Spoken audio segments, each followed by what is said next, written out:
Hi, it's Greg Levine. This is the party line for, let's call it November 18th, although it might be the 19th by the time some of you get to see this. I'm getting a little bit of a late start today, and there's all that uploading time, of course.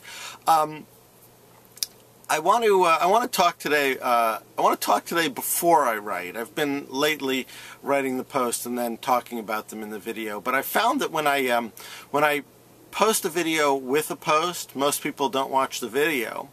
But the reverse problem is that when I post a video without a post, I don't get any links because you can't really quote like a video. So it's a conundrum. So what I'm going to do is I'm still actually working out my thoughts on this subject. I'm going to talk to you a little bit about them now, and as I get some more facts in, I'll put up a post. I'll link to it at the bottom below this video. I might toss in a couple of pictures too, depending on how fast the internets are tonight. But anyway, I wanted to talk a little bit about the week with the Occupy movement. Some of you might have noticed a little post I did on the 15th. It was the morning after the police raid on Zuccotti Park that broke up the encampment here in New York City, and I was up fretting that I wasn't down there, and fretting that there was nothing I could do, and frustrated, and listening to a radio program that's broadcast here called The Takeaway. It's a collaboration between WNYC and BBC and the New York Times, and I don't think very many people listen to it. It's a mixed bag, honestly. But they played a clip of an interview that Oakland Mayor Jean Quan did with the BBC. I swear I still, several days later, cannot find the full original interview with a link on any BBC website. But they played a little clip of it, and in the context of other things, it was there that Jean Quan just happened to mention that she was on this phone call with mayors from 18 other cities. That made my ears perk up a little bit. It wasn't like an incredible, like, aha moment, because we all sort of knew that with all these things happening at the same time, somebody was talking to somebody, but like no one had said it out loud. So I waited until the audio went online, and I transcribed the salient parts, and I put it in a little post, and kabong!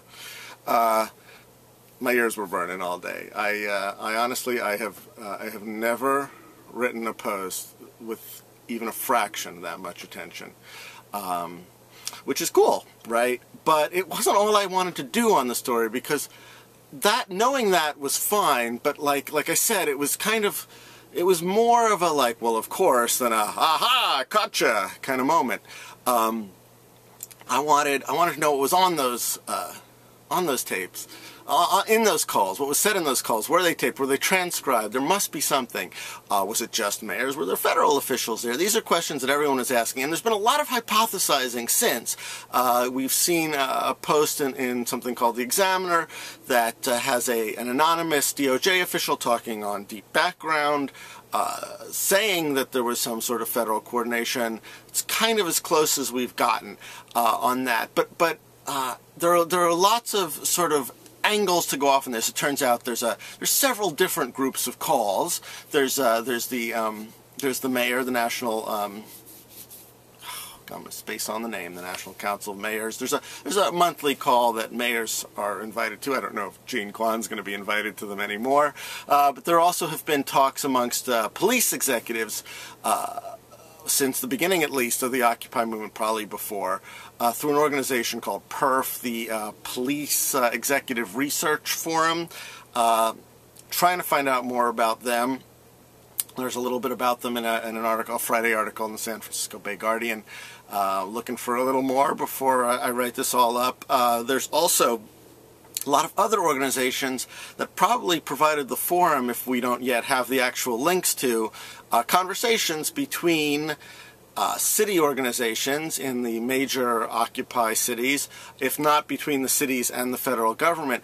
And this all sort of leads me to sort of my if not aha, which is that how you get this paradox of, well, duh, and aha, conspiracy, or at least collusion, is that the collusion is baked into the system. You know, all of that sort of ugly, uncomfortable federal, state-to-state interplay kind of comes with the system that we have developed in this country since 9/11, and thus you get this duh.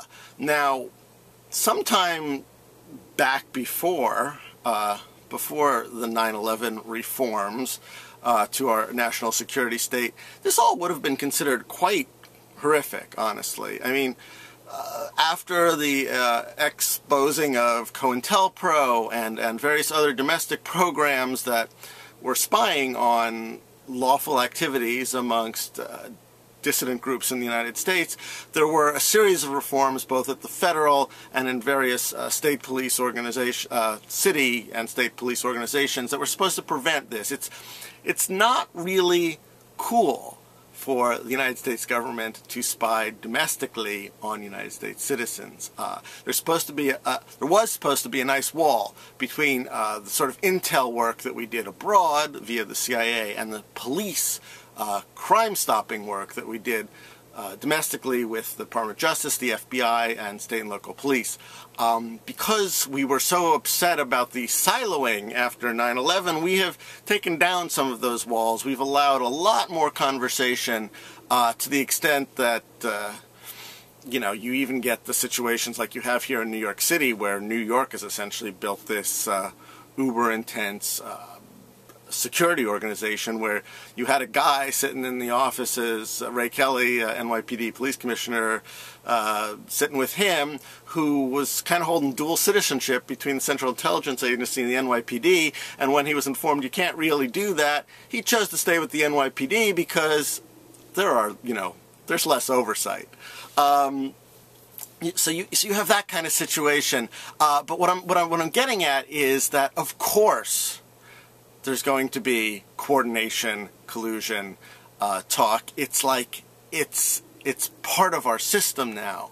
That's not a good thing, but it takes away a little bit of the, like, look what they're doing suddenly, all of a sudden now. The other thing I want to say, and it's related to this, is that I think Digby referred to it in a post called "If You Build It." I actually use a slightly older film reference, which is "Show a gun, gotta use it." I should look it up. I think that's Hitchcock. Basically, the idea is that if you introduce a plastic element, you better be prepared to make it pay. And pretty much in any film that works effectively, if you show a gun at some point later in that film, that gun comes into play. Digby's also a film reference. If you build it, they will come. But the point is that we have now created these toys, and security forces, be they local police or the federal government, really wants to play with their toys. And so Occupy gives them a really good opportunity to test some of this stuff out. And you shouldn't be surprised. You should be horrified. You should be angry. You should use this as a motivation to not only restore economic justice, which is the mantra of the Occupy movement, but to restore civil justice, civil rights, First Amendment rights, constitutional rights, because, as it turns out, they kind of go hand in hand, don't they? I'll be writing more about this. I'll be posting links. But until next time, that's the party line. Thanks for listening.